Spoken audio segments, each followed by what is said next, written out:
നിങ്ങളുടെ ഫേവറേറ്റ് സീരിയലുകൾ ടിവിയിൽ വരുന്നതിന് മുൻപേ സൺ നെക്സ്റ്റ് ആപ്പിൽ കാണാം. ഇനി എല്ലാവർക്കും മുൻപേ കാണൂ. ഇപ്പോൾ തന്നെ സൺ നെക്സ്റ്റ് ആപ്പ് ഡൗൺലോഡ് ചെയ്ത് സബ്സ്ക്രൈബ് ചെയ്യൂ. അമ്മേ ദേവി,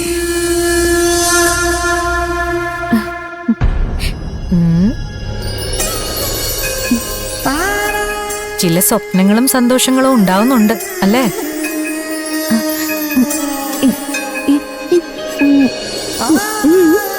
ഈ സ്വപ്നങ്ങളും സന്തോഷങ്ങളും ഒക്കെ പിന്നാലെ വരുന്ന ദുഃഖത്തിന്റെ സൂചനയാണെന്നാണോ? അല്ല, ഇതൊക്കെ വരാനിരിക്കുന്ന സന്തോഷങ്ങളുടെ സൂചനകളാണ്. ഇതുവരെ നീ 2 ജീവിതം ജീവിച്ചു കഴിഞ്ഞു.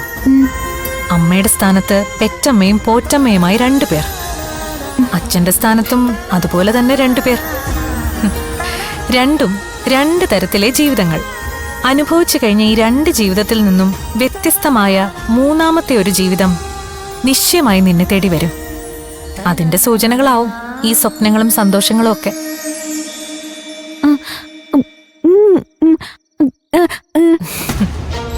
ഇനി വരുന്ന മൂന്നാമത്തെ ജീവിതം ഈ 2 ജീവിതത്തിൽ നിന്നും തികച്ചും വ്യത്യസ്തമായിരിക്കും. അത് വിധിക്കുന്നത് മനുഷ്യനല്ല, ഈശ്വര നിശ്ചയമാണ്, ജന്മവിധികളാണ്. അതിന് അതിൻ്റെതായ ഒരു സമയവും സാഹചര്യവും കാലവും ഉണ്ടൂട്ടി.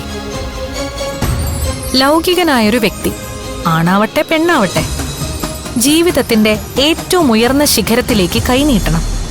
അതാണ് വിജയത്തിന്റെ സമവാക്യം.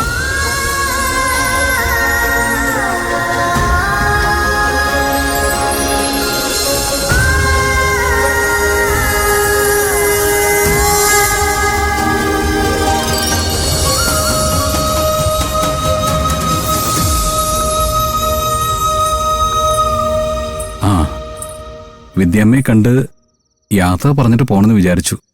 മടങ്ങിപ്പോവാണ്. ഇനി ഒരു വരവ് കൂടി ഉണ്ടാവും. മനസ്സിൽ തോന്നിയ ഇഷ്ടം അത് ഉറപ്പിച്ചു അല്ലേ?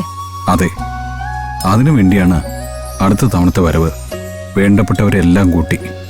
പുണ്യം ചെയ്തൊരു ജന്മത്തെയാണ് നീ നിന്റെ ജീവിതത്തോട് ചേർത്ത് വെക്കാൻ ആഗ്രഹിക്കുന്നത്. അതൊരു നല്ല കാര്യമാണ്. പക്ഷേ പ്രതിസന്ധികളും പ്രതിബന്ധങ്ങളും ഒരുപാടുണ്ടാവും. അത് സാരമല്ല വിദ്യാമ്മേ, ഏത് പ്രതിബന്ധങ്ങളും നേരിടാനുള്ള മനസ്സുണ്ട്, അതിനുള്ള തന്റെ ഇടവുണ്ട്. പക്ഷെ സന്ദീപേ, നിനക്കറിയാൻ ഇനിയും ചിലതുണ്ട്, ഇതുവരെ അറിയാത്ത സത്യങ്ങൾ. അതറിയാതെ മുന്നോട്ട് പോകാനാവില്ല. പക്ഷെ അതറിയുമ്പോ പിന്മാറിപ്പോകരുത്. പിന്തിരിപ്പിക്കാനേ എല്ലാരും ശ്രമിക്കൂ. പിന്തിരിപ്പിച്ച് സ്വന്താക്കാൻ ശ്രമിക്കുന്നവരും ഉണ്ടാവും. അതിനെയൊക്കെ അതിജീവിച്ച് ഉറച്ചു നിൽക്കാൻ കഴിയണം. അതാണ് വെല്ലുവിളി. ഇല്ല വിദ്യാമ്മേ, ഒരു വെല്ലുവിളിയല്ല. ആരുടെയെങ്കിലും താല്പര്യങ്ങൾ എന്റെ മേൽ കെട്ടിവെക്കാനാവില്ല. എന്നെ ആജ്ഞാപിച്ച് അനുസരിപ്പിക്കാനും ആരുമില്ല. ആകെയുള്ളത് അമ്മയാണ്.